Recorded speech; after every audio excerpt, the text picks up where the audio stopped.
squad?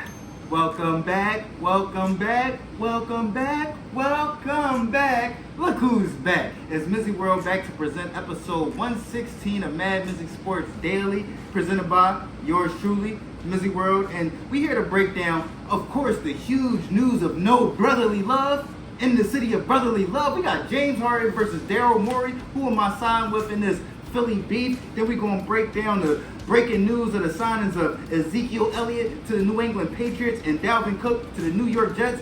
Which signing is going to have a bigger impact on the NFL and how the season plays out? And before we end it off, we got to recap week 1 of the NFL preseason. And what was my overall view? Trey Lance, is he done as competing for the starting job for my San Francisco 49ers? And is Justin Fields ready to take off in his third year? Let's get right into it, gang gang.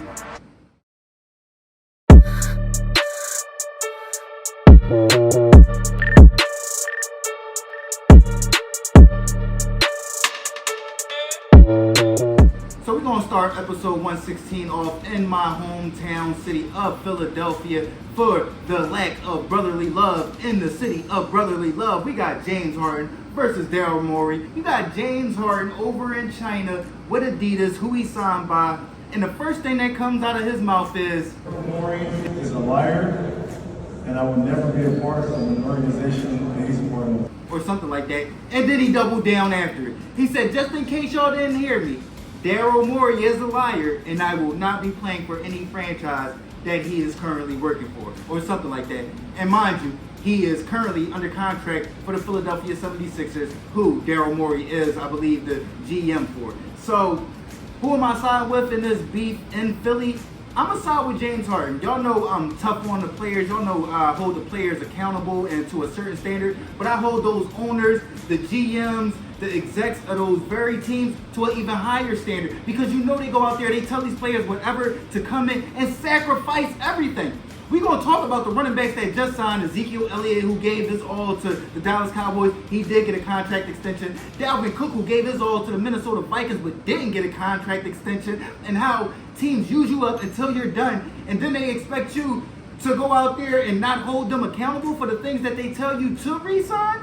No, you tripping. So I'm pretty sure Daryl Morey last year, when James Harden was like, when they was having their little contract disputes and James Harden eventually took the pay cut, I'm pretty sure Daryl Morey was like, you come out here, you do something you haven't done in your past, you give your all, we got you. What did he do this past year, James Harden? People saying that he quit in game 6 and 7 of the Eastern Conference semifinals against the Boston Celtics. I want to point this out. They won game 1 because of James Harden. 45 points, 6 assists, and the game-winning shot. And they won, what was that, game 4 because of James Harden. 42 points, 9 assists, game-winning shot again. And then you look at game 7. Now, to me, game 6, that was Embiid to go in there as the MVP, who was campaigning for MVP, to go in there and shut them down. He didn't. He had 26 points on 9 of 19 shooting, like 10 rebounds. He had an average game. He was supposed to go out there and snap. James Harden, he had an end game. But let's look at game 7 where they get smacked across their mouth. Joel Embiid is all keying with Jason Tatum after he got beat on by his biggest rivals in the biggest game of his career. He had 15 points, 8 assists. James Harden had 9 points, 7 assists. No, Joel Embiid had 15 points, 8 rebounds. James Harden had 9 points, 7 assists. That stat line is pretty close. But James, if y'all saying James Harden quit, then guess who else quit? Happily quit. Joel Embiid. So for me, I know James Harden has a lot of leverage when I know that he's not saying this just to get out. He didn't say, oh, the GM in Houston was lying just to get out of there. He didn't say none of this in Brooklyn just to get out of Brooklyn. No. This is what happened. And Daryl Morey probably went out there and tried to stand on his word as a man and then backpedal. And that's not cool. That's not cool, because as soon as a player do that, y'all getting fined, you get crucified, this, that, and the third. But execs get to make promises that they don't keep all the time. No, I'm siding with James Harden in this situation. Daryl Morey, you're going to take a huge hit. It's going to affect your ability to sign free agents in the future, which is already hard for the Philadelphia 76ers. So, hey, man, I don't know what to say on this situation. All I know is I'm siding with James Harden. And if they don't think that he's a prominent piece in their championship aspirations, move him. Move him. I don't get it, man. These these teams be getting too personal, in my opinion, with the negotiations and all that extra stuff. Let's move on to the NFL. We had some breaking news coming out of the NFL today. We got Ezekiel Elliot, the former star running back for the Dallas Cowboys, signing with the New England Patriots. And then we had Dalvin Cook, the former star running back for the Minnesota Vikings, signing with the New York Jets. Which of these signings is going to have a bigger impact on the season? You got to look at it, and how can you go against Dalvin Cook signing with the New York Jets that got Randall Cobb, Aaron Rodgers, stacked defense? They got everything. Running backs, Breece Hall. I mean, my man could go out there and do his thing on a low mileage. You get what I'm saying? So, giving me Dalvin Cook and him going to the New York Jets being a way bigger impact over Ezekiel Elliott going to the New England Patriots. It seems like the New England Patriots always get the stars once they wash. You feel what I'm saying? A washed Cam Newton. Yeah, come on, bro. We got you. A washed Ezekiel Elliott. Come on, bro. We got you. You feel what I'm saying? Like, I don't know if I'm feeling this signing too much. Maybe Bill is thinking he can pull something out of Zeke, but Bill got to get that almost out of his mind, like that he can pull stuff that's not there out of a player. Because I think Zeke might be done. You dig what I'm saying? But the bigger signing, in my opinion, is hands down Dalvin Cook going to the New York Jets. And before we end off episode 116 of MadMizzy Sports Daily, I'm so excited to be back. I missed y'all. Hope y'all missed me. But I got to speak on and break down week 1 of the NFL preseason. To me, let's touch on the number one thing that's coming out from week 1 of the NFL preseason is people trying to discredit Trey Lance. I want to come out here. Know his 10 for 15 and 100 and something yards and a 111 passer rating. It was misleading. But no, he was not as terrible as these national analysts want to go out there and say he was. Oh my God, he was disastrous. His first 3 jobs, he looked like he didn't play football in about 2 years. Because he hasn't played consistent football in about 2 years going up against the Raiders that wanted to make a statement against us. That's what it looked like. Looked like he was lost. He like, dang, they flying around. That's what it looked like. Then he started letting the ball go. Then you see the arm talent. Then you start seeing him scramble, throw the ball, moving the ball. Now the touchdown, that should have been an interception. But what's the old saying in the NFL? Sometimes it's better to be lucky than it is to be good. Trey Lance was good that entire drive down there and got lucky on the last play for a touchdown. It wasn't like it was a lucky play from the jumping. No, he steadily moved them down the field and got lucky on the last play. It should have been an interception though. I won't take that away. Moved the ball to the next drive. He got, that was the fifth drive. He started moving it again.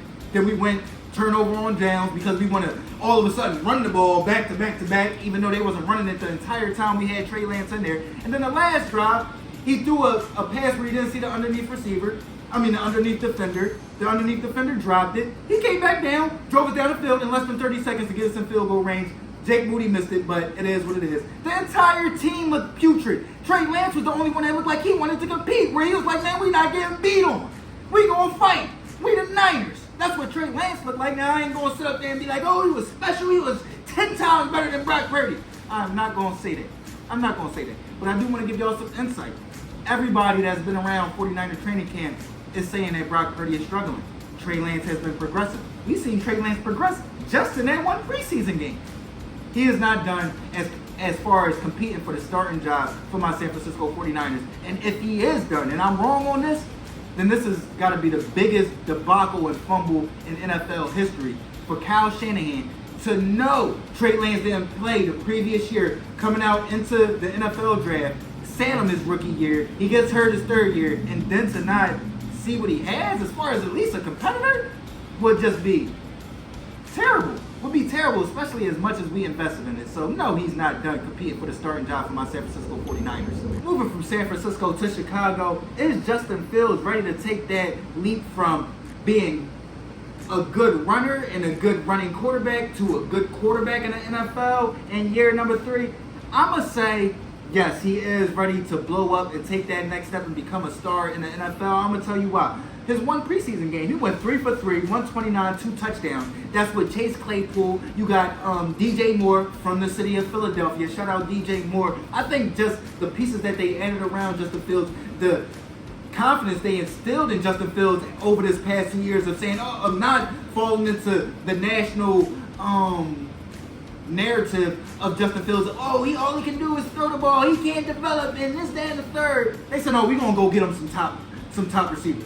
You get what I'm saying? He's not going to go out there with a bunch of practice wide receivers, and we're going to see what he can do. So in my opinion, I think Justin Fields can add to it just because his run ability is going to open up easy passes. He's not a bum passing the ball. He might not be Patrick Mahomes or Justin Herbert, but I'm pretty sure he can hit open wide receivers, which there's going to be a lot of them running around the field because of his ability to open up the field with his running game. So I think this is Justin Fields' year to take that leap from being a good runner to being a good quarterback.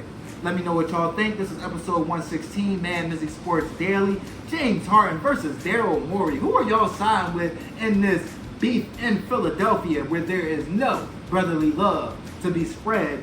Breaking news of the signings in the NFL. We got Ezekiel Elliot going to the New England Patriots. Dalvin Cook going to the New York Jets. Which signing is going to have the bigger impact on the NFL this season? And week 1 preseason recap in the NFL. Is Trey Lance done as far as competing for the starting job for my San Francisco 49ers? And is Justin Fields ready to blow up in the NFL and take that leap from a good running quarterback to an elite quarterback?